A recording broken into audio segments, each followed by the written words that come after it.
ओम शांति। आज बाबा का 2/3/2024 का मुरली। बाबा ने कहा, मीठे बच्चे, यह नॉलेज बिल्कुल शांति की है। यह नॉलेज बिल्कुल शांति की है। इसमें कुछ भी बोलना नहीं है, सिर्फ शांति के सागर बाप को याद करते रहो। बाबा ने क्या कहा? ये जो बाबा ज्ञान दे रहा है ये शांति के लिए है, इसलिए हमें कुछ भी बोलना नहीं है। अब प्रश्न, उन्नति का आधार क्या है? बाप की शिक्षाओं को धारण कब कर सकेंगे? प्रश्न बाबा किया, उन्नति का आधार क्या है? बाप की शिक्षाओं को धारण कब कर सकेंगे? उत्तर, उन्नति का आधार है लव। एक बाप से सच्चा प्यार चाहिए। क्या चाहिए? एक बाप से हमें सच्चा प्यार चाहिए। अगर बाबा के प्रति लाभ रहेगा तो ही हमारी उन्नति होगी। नजदीक रहते भी यदि उन्नति नहीं होती तो जरूर लाभ की कमी है। लाभ हो तो बाप को याद करें। याद करने से सब शिक्षाओं को धारण कर सकते हैं। उन्नति के लिए अपना सच्चा सच्चा चार्ट लिखो। क्या करना है हमें? अगर हमें उन्नति को पाना है तो हमें सच्चा सच्चा चार्ट लिखना होगा कि हम सारे दिन में क्या कर रहे हैं, हमारा संकल्प कैसा चल रहा है, हम कैसा कर्म कर रहे हैं, किसी को हम दुख तो नहीं देते। ये हमें देखना है। बाबा से कोई भी बात छिपाओ नहीं। आत्मो अभिमानी बनते खुद को सुधारते रहो। तो हमें क्या करना पड़ेगा? अभी आत्मो अभिमानी बनकर अपने आप को हमें अभी सुधारना है। ओम शांति। बच्चे, अपने को आत्मा समझकर बैठो और बाप को याद करो। क्या समझना है अपने आप को? देह नहीं, अपने आप को अभी आत्मा अनुभव करना है। तो चलिए हम 10 सेकंड के लिए स्थित हो जाए अपने आत्म स्वरूप में। मैं भ्रुकुटी के बीच में चमकता हुआ सितारा। अभी मैं स्वयं ईश्वर से उनके श्रेष्ठ ज्ञान को सुन रही हूं। मैं परमात्मा का सबसे श्रेष्ठ छात्र हूं। अभी हम इस स्मृति में अपने श्रेष्ठ पिता, श्रेष्ठ शिक्षक की वाणी को सुनेंगे। मैं कौन? मैं परमात्मा का संतान। मैं श्रेष्ठ आत्मा। बाबा पूछते हैं, जब भी कहा सभा में भाषण करते हो तो घड़ी घड़ी यह पूछते हो कि तुम अपने को आत्मा समझते हो या देह। तो हमें क्या करना पड़ेगा? अभी हम जो भी सुन रहे हैं वो हमें आत्म स्वरूप में स्थित होकर ही सुनना है। अपने को आत्मा समझकर यहाँ बैठो। आत्मा ही पुनर्जन्म में आती है। अपने को आत्मा समझ परमपिता परमात्मा को याद करो। बाप को याद करने से ही तुम्हारे विक्रम विनाश होंगे। क्या होगा? बाप को निराकार रूप में याद करने से ही हमारा जो विक्रम है वो अभी विनाश होगा। इसको योग अग्नि कहा जाता है। इसको योग अग्नि कहा जाता है। निराकार बाप निराकारी बच्चों को कहते हैं, मुझे याद करने से तुम्हारे पाप कट जाएंगे और तुम पावन बन जाएंगे। फिर तुम मुक्ति, जीवन मुक्ति को पाएंगे। सभी को मुक्ति के बाद जीवन मुक्ति में आना है जरूर। तो अभी जो पढ़ाई से अपने आप को श्रेष्ठ बना रहा है, सिर्फ उनको मुक्ति ही नहीं मिलेगा, उनको और क्या मिलेगा? उनको जीवन मुक्ति भी मिलेगा। तो हमें अपने आप को चेक करना है कि हम श्रेष्ठ पुरुषार्थ कर रहे हैं। अगर हम श्रेष्ठ पुरुषार्थ करेंगे तो ही हमें जीवन मुक्ति मिलेगा।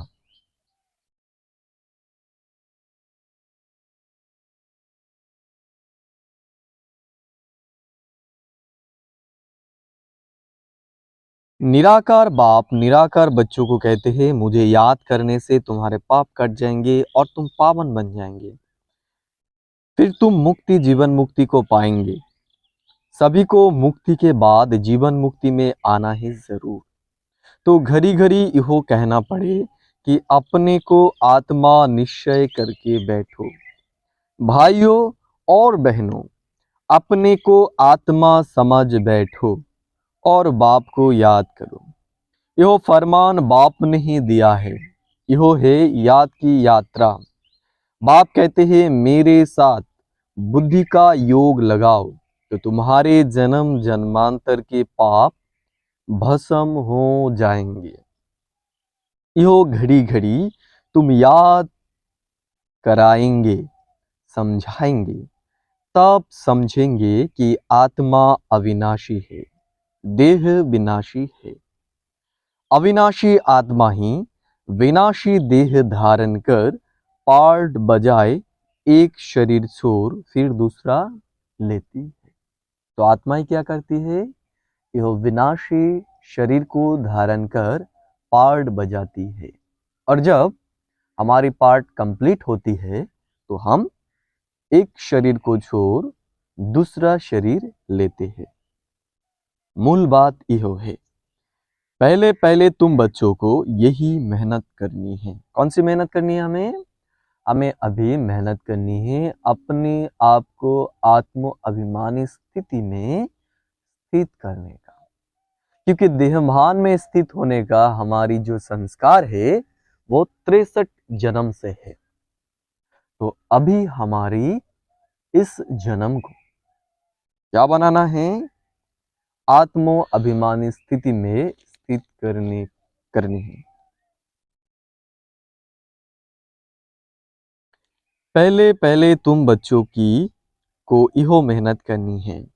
बेहद का बाप आत्माओं को कहते हैं, इसमें कोई शास्त्र उठाने की दरकार नहीं।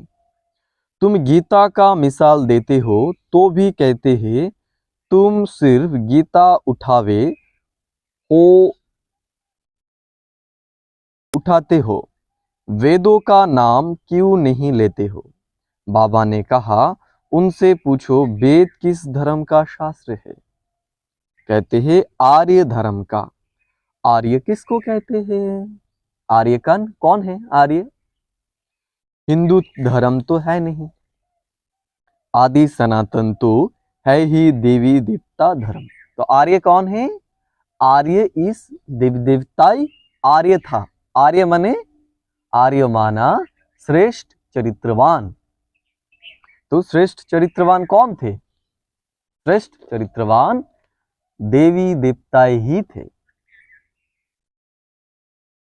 फिर आर्य कौन सा धर्म है? आर्य तो आर्य समाजियों का धर्म होगा। आर्य धर्म तो नहीं, नाम ही नहीं है। आर्य धर्म किसने स्थापन किया? तुमको वास्तव में गीता को भी नहीं उठाना है।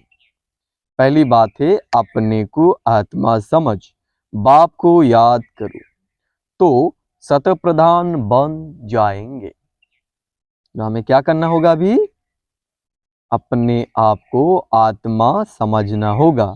इससे ही हमारा जो नेगेटिव संस्कार है वो दूर हो जाएगा। इस समय सब है तमो प्रधान। पहले पहले तो बाप का ही परिचय देना है, महिमा भी बाप की करनी है। यो भी तुम तब कह सकेंगे जब तुम खुद बाप को याद करते होंगे। ऐसे बात की बच्चों में कमजोरी है। बाबा हमेशा कहते हैं, याद की यात्रा का चार्ट रखो, दिल से हर एक पूछे हम कहाँ तक याद करते हैं। तो अभी हमें क्या करना पड़ेगा, हमारा याद का चार्ट कितना है, सारे दिन में हम कितने समय अपने आप को आत्म स्थिति में स्थित रखते हैं और परमात्मा पिता को याद करते हैं, इसका चार्ट हमें रखना होगा। तुम बच्चों की दिल में अथाह खुशी रहनी चाहिए। तुमको अंदरूनी खुशी होगी तो दूसरों को भी समझाने का असर होगा। पहली मूल बात यही कहना है कि भाइयों और बहनों, अपने को आत्मा समझो। ऐसे और कोई सत्संग में नहीं कहेंगे। वास्तव में सत्संग कोई है नहीं, सत का संग एक ही है, बाकी है कुसंग। यह है बिल्कुल नई बात। वेदों से तो कोई धर्म स्थापन हुआ ही नहीं है, तो हम वेदों को क्यों उठाए। कोई में भी यह नॉलेज है नहीं। खुद ही कहते हैं नेति नेति, अर्थात हम नहीं जानते हैं। तो नास्तिक हुए ना।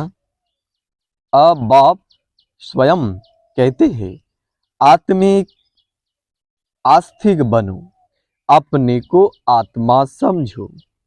यह बातें गीता में कुछ है, वेदों में है नहीं। वेद उपनिषद तो ढेर है, अब वो किस धर्म का शास्त्र है। मनुष्य तो अपनी बातें कहते हैं, तुमको किसका भी सुनना नहीं है। बाप तो सहज समझाते हैं, अपने को क्या समझो, अभी अपने को आत्मा समझो। बाप को याद करो तो पावन बन जाएंगे। इसलिए वर्ल्ड की हिस्ट्री ज्योग्राफी को जानना है। तुम्हारा इहो त्रिमूर्ति गोला है मुख्य, इनमें सब धर्म आ जाते हैं। तो क्या सृष्टि चक्र में सभी धर्म आ जाते हैं। पहले पहले है देवी देवता धर्म। बाबा ने कहा है त्रिमूर्ति गोला बड़ा बड़ा बनाकर दिल्ली के मुख्य स्थान पर जहां आना जाना बहुत हो वहां लगा दो। तीन तीन सीट पर हो। श्री में तो और धर्मों का नहीं आता है। मुख्य इहो दो चित्र है, समझाना ही इस पर है। पहले है बाप का परिचय। बाप से ही वर्षा मिलता है, इस बात का निश्चय कराने बिगर तुम्हारा कुछ भी कोई समझ नहीं सकेगा। एक बाप को ही नहीं समझा है तो दूसरे चित्रों पर ले जाना ही फालतू है। क्या कहा बाबा ने, अगर कोई परमात्मा को ही नहीं पहचाना तो दूसरे पिक्चर को भी वो समझ नहीं सकेगा।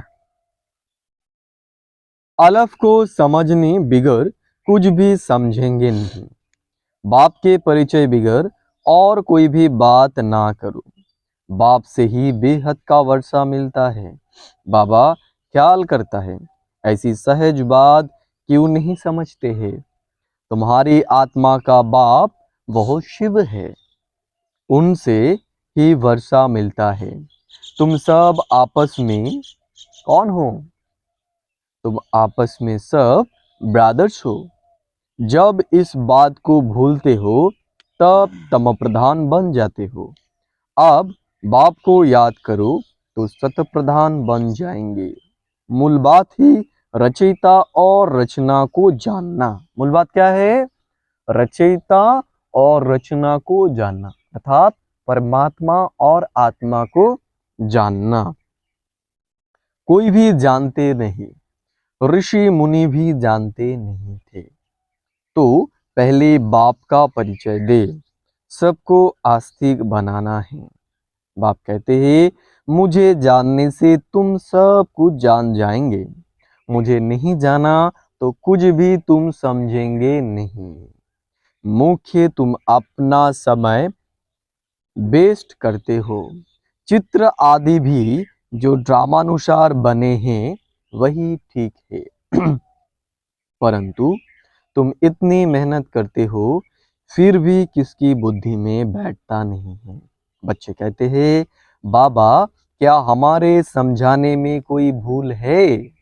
बाबा फट से कह देते, हाँ भूल है, अलफ को ही नहीं समझा है तो फट से रवाना कर दो। क्या कहा बाबा ने? अगर कोई परमात्मा को नहीं पहचाना तो उनको कोर्स कराने का और कोई मतलब ही नहीं रहेगा।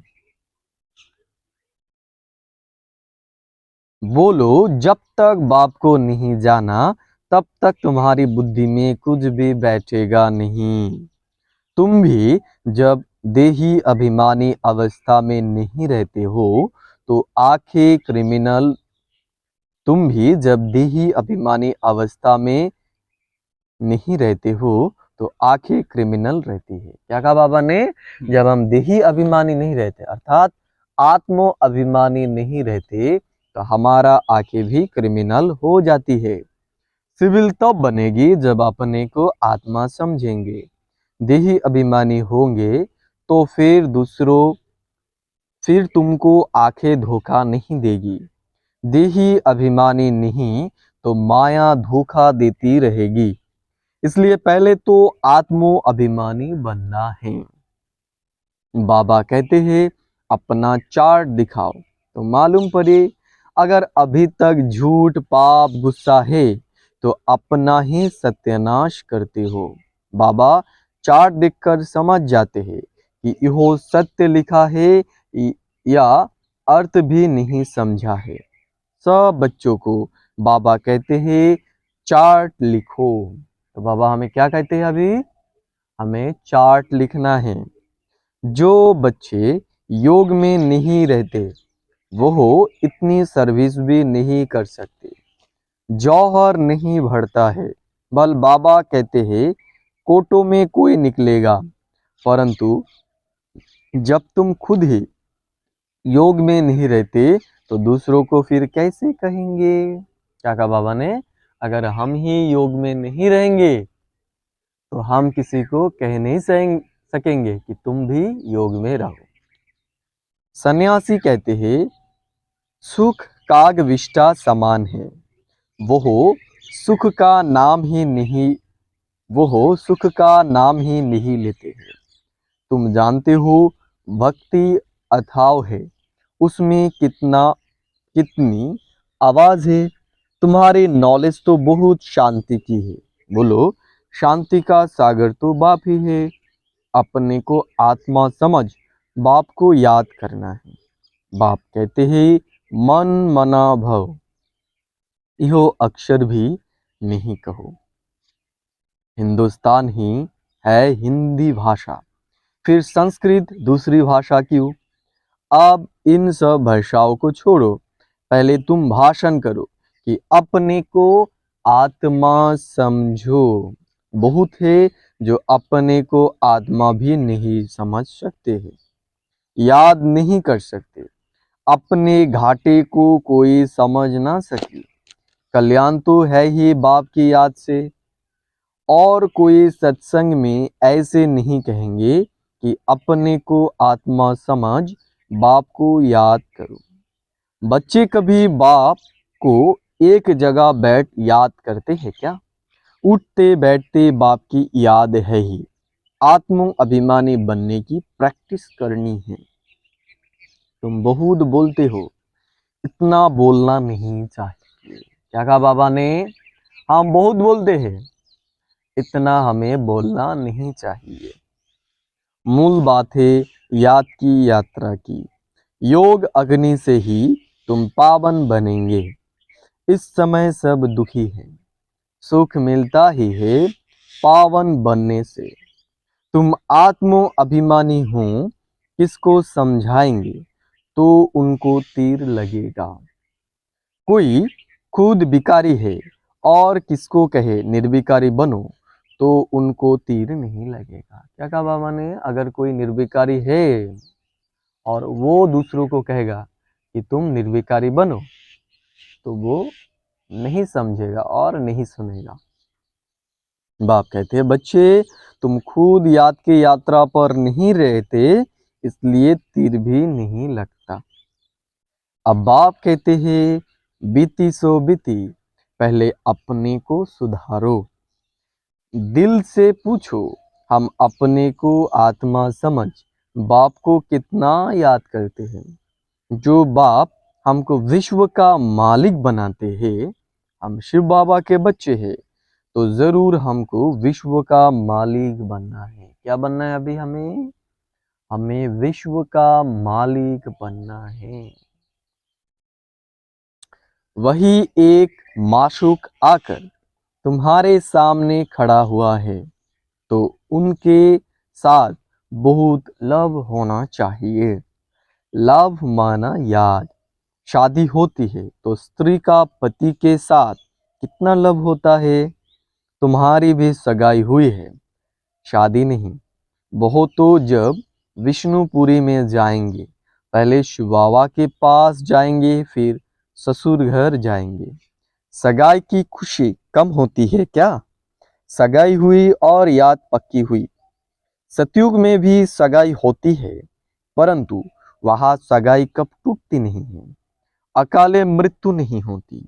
यो तो यहाँ होती है। क्या होती है? यहाँ पर अभी अकाले मृत्यु होती है, लेकिन सतयुग त्रेता में अकाले मृत्यु नहीं होगी। तुम बच्चों को भी गृहस्थ व्यवहार में रहते पवित्र बनना है। बल बहुत नजदीक भी रहते हैं, फिर भी उन्नति नहीं होती है। जो उस लाभ से आते हैं उनकी बहुत उन्नति होती है।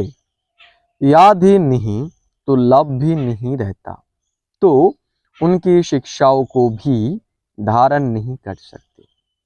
भगवानुवाच तुम बच्चे सबको यहो पैगाम दो कि काम महाशत्रु है, जो आदि मध्य अंत दुख देते हैं। तुम तो पवित्र सतयुग के मालिक थे, अभी तुम गिरकर गंदे बन पड़े हो। इहो अंतिम जन्म, फिर से पवित्र बनो। काम चिता पर बैठने का हथियाला कैंसिल करो। तुम बच्चे जब योग में बोलेंगे तब किसकी बुद्धि में बैठेगा? क्या कहा बाबा ने? अगर हम योग युक्त होकर किसी को कुछ बोलेंगे तो उनकी बुद्धि में वो तीर लगेगा। ज्ञान तलवार से योग का जौहर चाहिए। पहली मुख्य है एक बात। बच्चे कहते हैं बाबा हम बहुत मेहनत करते हैं, तब मुश्किल को ही निकलता है। बाबा कहते हैं योग में रहकर समझाओ, याद की यात्रा की मेहनत करो। रावण से हार कर विकारी बने हो, अब निर्विकारी बनो। बाप की याद से तुम्हारी सब मनोकामनाएं पूर्ण हो जाए।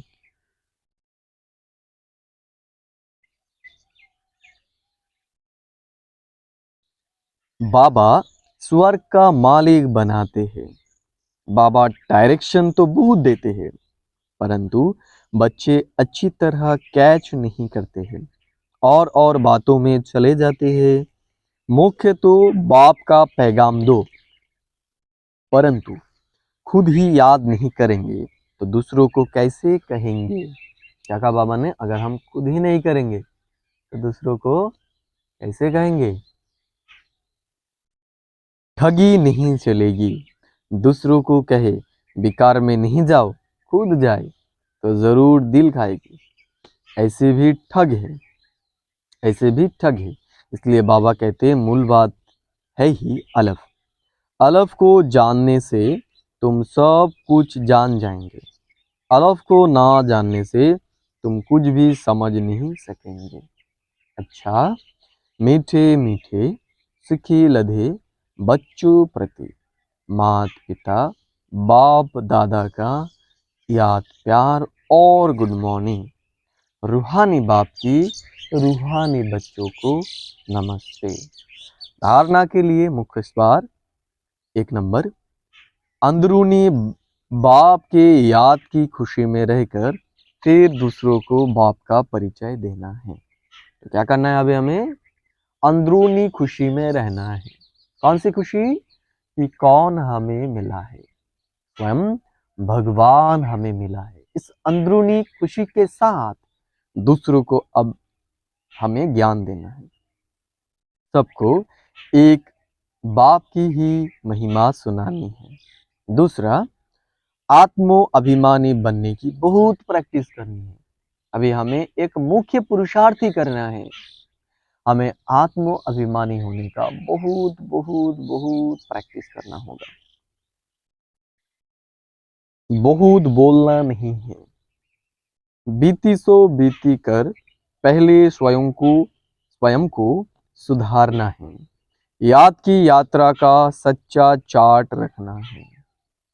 वरदान, ब्राह्मण जीवन में वैरायटी अनुभूतियों द्वारा रमणीकता का अनुभव करने वाले संपन्न आत्मा भवो। क्या कहा बाबा ने? ब्राह्मण जीवन में वैरायटी अनुभूतियों द्वारा रमणीकता का अनुभव करने वाले संपन्न आत्मा भव। तो हम कब संपन्न हो सकेंगे? ब्राह्मण जन्म में, जब हम वैरायटी अनुभूति करेंगे कि हम कौन हैं। हम श्रेष्ठ पूज्य आत्मा है, हम श्रेष्ठ ब्राह्मण हैं, हम परमात्मा की छात्र है। ऐसी वैरायटी अनुभूति जब हम करेंगे तभी हम संपन्न बन सकेंगे। व्याख्या बाबा ने किया, जीवन में हर मनुष्य आत्मा की पसंदी वैरायटी है। तो सारे दिन में भिन्न भिन्न संबंध, भिन्न भिन्न स्वरूप का वैरायटी अनुभव करो तो बहुत रमणीक जीवन का अनुभव करेंगे। ब्राह्मण जीवन भगवान से सर्व संबंध अनुभव करने वाली संपन्न जीवन है, इसलिए एक भी संबंध की कमी नहीं करना। तो अभी क्या करना है? हमें भगवान से सभी संबंध का अनुभूति अभी करना है। अगर कोई छोटा या हल्का आत्मा का संबंध मिक्स हो गया तो सर्व शब्द समाप्त हो जाएगा। जहां सर्व है वहां ही संपन्नता है, इसलिए सर्व संबंधों से स्मृति स्वरूप बनो। स्लोगन बाबा ने कहा, बाप समान अव्यक्त रूपधारी बन प्रकृति के हर दृश्य को देखो तो हलचल में नहीं आएंगे। क्या कहा बाबा ने? बाप समान अव्यक्त रूपधारी बन प्रकृति के हर दृश्य को देखो तो हलचल में नहीं आएंगे। तो अभी बाप समान हमें अव्यक्त रूपधारी बनकर हर दृश्य को देखना है तो हम हलचल में नहीं आएंगे। ठीक है। ओम शांति।